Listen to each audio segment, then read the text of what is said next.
Step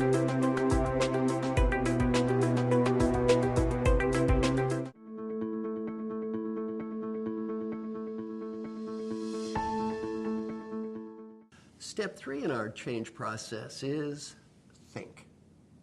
Ask, listen, then think about what people are saying and fight that immediate urge to talk back.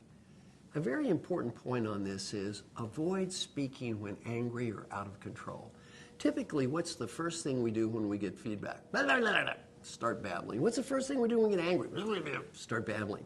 Get in the habit to stop and breathe and think.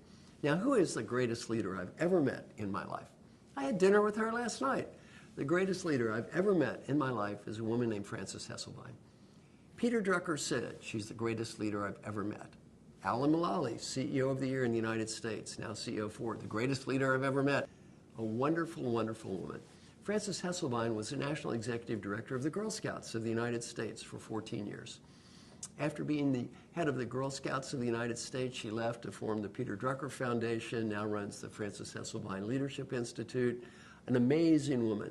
Frances Hesselbein has 20 honorary PhDs, editor of an academic journal. She's just an amazing, amazing woman. She's been doing this for a long time. Well, she does one thing before she talks that almost none of us do. What is that? Think. Think, think, think. A great quote from Frances Hesselbein.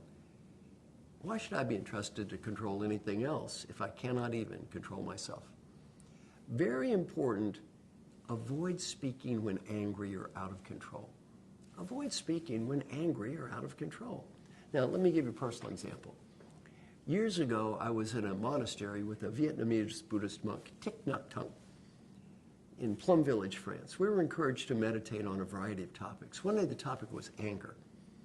He said, think to a time in your life when you became angry and lost control of your behavior. We will analyze who was responsible for what happened. I came up with a case study involving my daughter, Kelly. I'm very proud of my daughter, Kelly. She's a graduate of Duke University, was on the TV show Survivor Africa, the 3rd season of Survivor. After that, she worked with Mark Burnett, the famous reality TV producer, for 2 years. She had casting for Survivor, for The Amazing Race. She then went on to get a PhD at Yale University and was recently ranked as one of the top business school professors in the world under age 40. Dad's very proud of my daughter, Kelly. When she was 14, though, she did something Daddy wasn't so thrilled with. Yes, my daughter at age 14 was a pioneer, ahead even of Britney Spears, in the world of navel rings. Yes, she was the first girl in her school to acquire a large and brightly colored navel ring. And there's no use having a navel ring if nobody can see the navel ring. So she got a sleazy outfit to highlight the navel ring.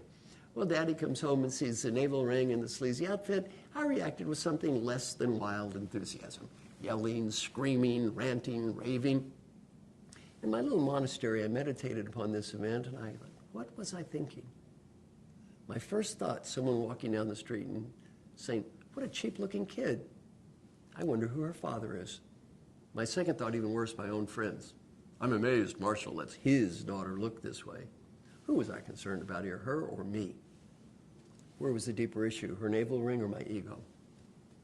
If I had to do it over, I would have still said get rid of the navel ring. I didn't have to yell, scream, and act like an idiot. Very important to realize the second I lose control, where is the problem?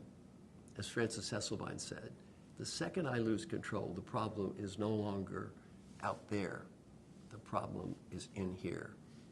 Ask, listen, think, and fight that incredible urge to speak when angry, when out of control, and when frustrated.